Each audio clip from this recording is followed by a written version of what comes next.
Chapter 8. On that day King Ahasuerus gave Queen Esther the house of Haman, the enemy of the Jews.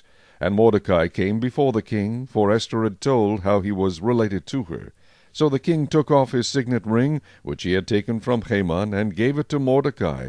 And Esther appointed Mordecai over the house of Haman. Now Esther spoke again to the king, fell down at his feet, and implored him with tears to counteract the evil of Haman the Agagite, and the scheme which he had devised against the Jews. And the king held out the golden scepter toward Esther.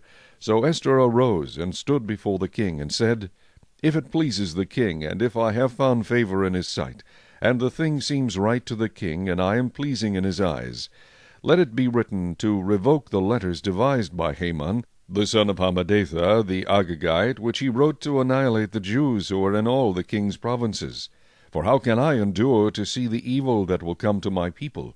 Or how can I endure to see the destruction of my countrymen? Then King Ahasuerus said to Queen Esther and Mordecai the Jew, Indeed, I have given Esther the house of Haman, and they have hanged him on the gallows because he tried to lay his hand on the Jews. You yourselves write a decree concerning the Jews, as you please, in the king's name, and seal it with the king's signet ring. For whatever is written in the king's name, and sealed with the king's signet ring, no one can revoke. So the king's scribes were called at that time in the 3rd month, which is the month of Sivan, on the 23rd day, and it was written according to all that Mordecai commanded, to the Jews, the satraps, the governors, and the princes of the provinces from India to Ethiopia, 127 provinces in all, to every province in its own script, to every people in their own language, and to the Jews in their own script and language.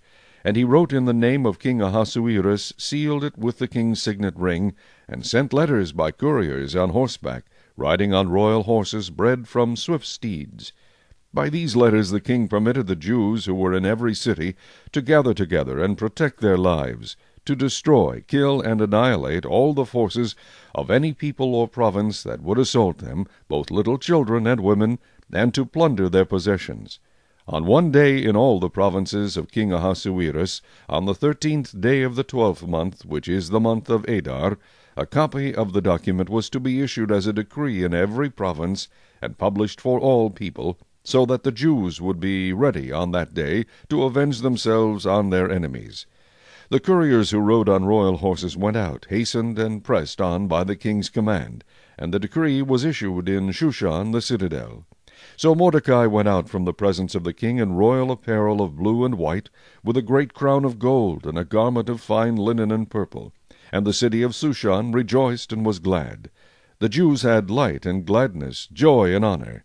And in every province and city, wherever the king's command and decree came, the Jews had joy and gladness, a feast and a holiday. Then many of the people of the land became Jews, because fear of the Jews fell upon them.